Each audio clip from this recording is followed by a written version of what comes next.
अब एक एग्जांपल कर लेते हैं। एग्जांपल है find an equation of the tangent line.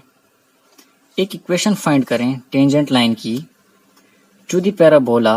Parabola एक शेप होती है, इस तरह की शेप होती है या इस तरह की या ये जो शेप्स हैं इनको हम कहते हैं पैराबोला। ठीक है, ये एक पैराबोला की equation y is equal to x square at the point P11। ठीक है, इस पॉइंट के ऊपर हमने क्या करना है, उसकी जो टेंजेंट लाइन आ रही है उसकी इक्वेशन हमने फाइंड करनी है।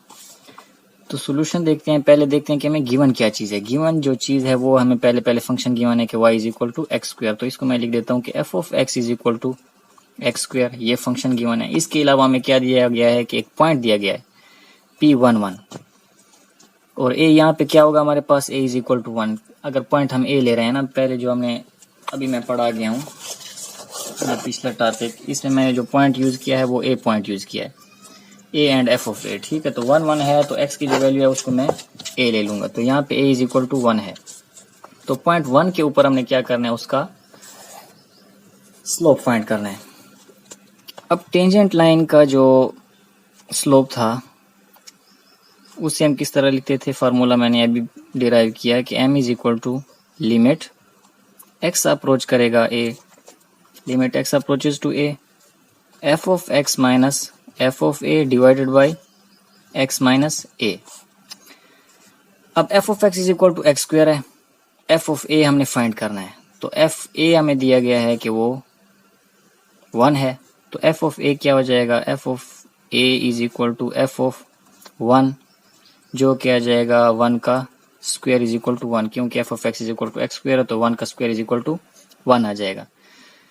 तो इसको मैं ज़रा लिख लेता हूँ। ये तो वैसे फार्मूला है, इस क्वेश्चन के मुताबिक ये जो बनेगा वो ये बनेगा कि m is equal to limit x approaches to a की बजाय मैं क्या लिखूंगा, 1 लिखूंगा। f ऑफ x वैसे आएगा माइनस f ऑफ a की जगह क्या आ जाएगा, f of 1 divided by x minus a की बजाय x माइनस 1। वहाँ पे हमने जनरल बात की थी इसलिए पॉइंट a लिया था। यहाँ पे हम स्पेसिफिक बात करें, एक खास पॉइंट की बात करें इसलिए हम वो पॉइंट लिखेंगे।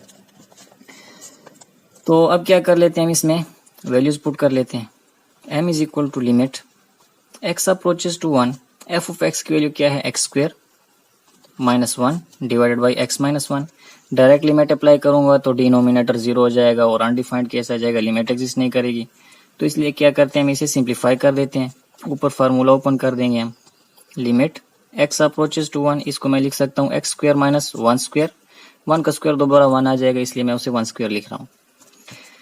तो m is equal to limit x approaches to 1 x square minus 1 square, ये जो है फार्मूला हमारे पास बन रहा है a square minus b square is equal to a plus B into a minus B वाला फार्मूला। ठीक है, एक्स स्क्वायर माइनस 1 स्क्वायर है तो ये हो जाएगा x plus 1 into x minus 1 divided by x minus 1। X minus 1 और x minus 1 आपस में कैंसिल हो जाएंगे तो ये बच जाएगा limit x approaches to 1 x plus 1। इस पे डायरेक्ट लिमिट अप्लाई कर लें, m is equal to 1 plus 1 is equal to 2। तो जो टेंजेंट लाइन है हमारे पास उसका जो स्लोप आ रहा है पॉइंट 1 के ऊपर, पॉइंट 1 पे वो हमारे पास 2 आ रहा है। इसका जो ग्राफ बनेगा एक्स स्क्वायर का वो कुछ यूं बनेगा। ये तो बड़ा रफ सा बन गया, अगर ये 1 है तो यहाँ पे भी 1 है, 1 1 आ जाएगा। ठीक है, इस पॉइंट के ऊपर इसका जो स्लोप है, ये जो टेंजेंट लाइन यहाँ पे बन रही है इसका स्लोप क्या होगा, 2 होगा। लेकिन हमें क्या करना है कि इस लाइन की इक्वेशन फाइंड करनी है। अब हमारे पास क्या क्या गिवन आ गया है, एक लाइन को फाइंड करने के लिए हमें कोई 2 चीज़ें चाहिए होती हैं। लाइन में असल में 3 चीज़ें होती हैं।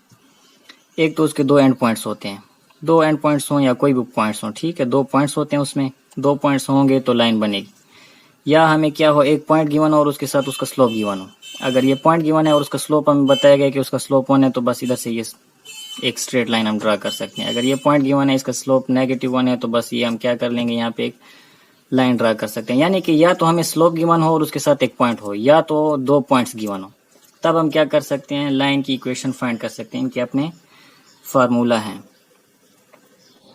हमें पता है कि स्लोप का जो फार्मूला होता है वो क्या है, राइज बाई रन है। ठीक है, राइज बाई रन है। राइज क्या होता है y2 minus y1 divided by run क्या होता है x2 माइनस x1। ठीक है, जो बड़ी वैल्यू y की है उससे छोटी वैल्यू y की माइनस कर दें और जो x की बड़ी वैल्यू है उससे छोटी वैल्यू x की माइनस कर दें तो आपके पास स्लोप आ जाएगा।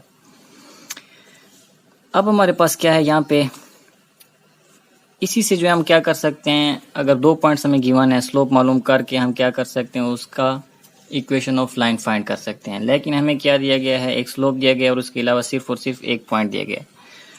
तो इस इक्वेशन को मैं क्या कर लेता हूँ, ज़रा मॉडिफाई कर देता हूँ। मैं इसको लिख दूंगा m is equal to y2 की जगह मैं y लिख देता हूँ, y minus y1 divided by x की जगह x2 की जगह मैं x लिख देता हूँ, x माइनस x1। ये जो फार्मूला है इसको हम कहते हैं कि ये पॉइंट स्लोप इंटरसेप्ट है या पॉइंट स्लोप फॉर्म है इक्वेशन ऑफ लाइन की। तो अब क्या करते हैं, इसमें हम वैल्यूज पुट कर लेते हैं। स्लोप की वैल्यू क्या है, 2 आ जाएगी। 2 is equal to y minus y1 क्या है, y1 हमारे पास पॉइंट जो दिया गया था वो क्या है, 1 1 है, 1 1 है। यहाँ पे y की वैल्यू इसको मैं कह देता हूँ कि ये x1 है, ये y1 है। तो y1 की वैल्यू भी 1 है, x1 की वैल्यू भी 1 है, तो y माइनस 1 हो जाएगा डिवाइडेड बाई x माइनस 1 हो जाएगा। अब इसको एक लीनियर इक्वेशन बना लेते हैं, सिंप्लीफाई कर देते हैं, इसको मैं उस साइड पे मल्टीप्लाई कर देता हूँ। तो ये हो जाएगा 2 into x minus 1 is equal to Y minus 1।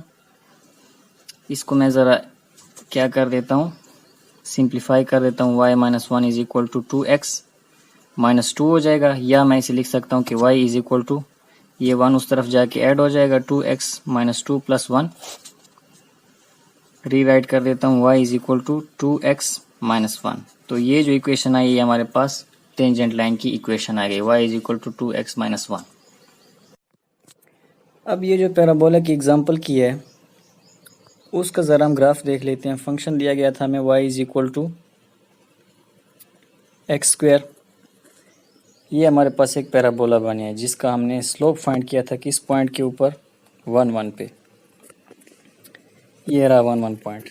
इस पॉइंट पे हमने क्या किया था, टेंजेंट लाइन फाइंड किया, फिर उसका हमने स्लोप फाइंड किया था। जो टेंजेंट लाइन हमारे पास आई थी वो थी y is equal to 2x minus 1, ये लाइन थी।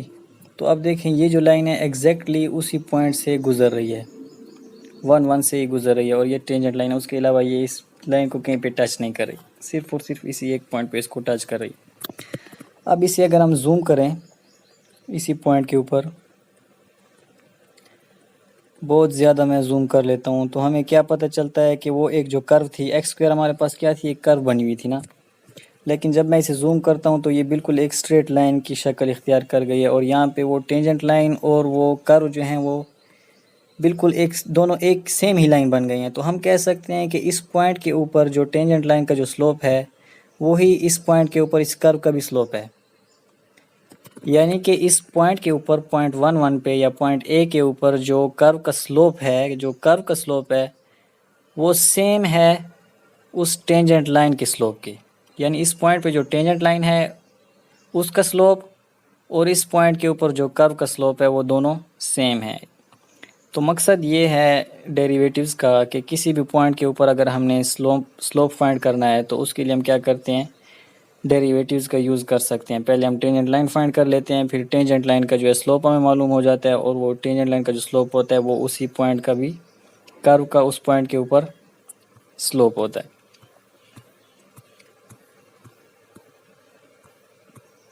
ये देखें, जूम आउट करते हैं तो कर्व है, लेकिन जब किसी भी पॉइंट के ऊपर हम उसे जूम करते जाएं तो वो बिल्कुल एक स्ट्रेट लाइन बन जाती है।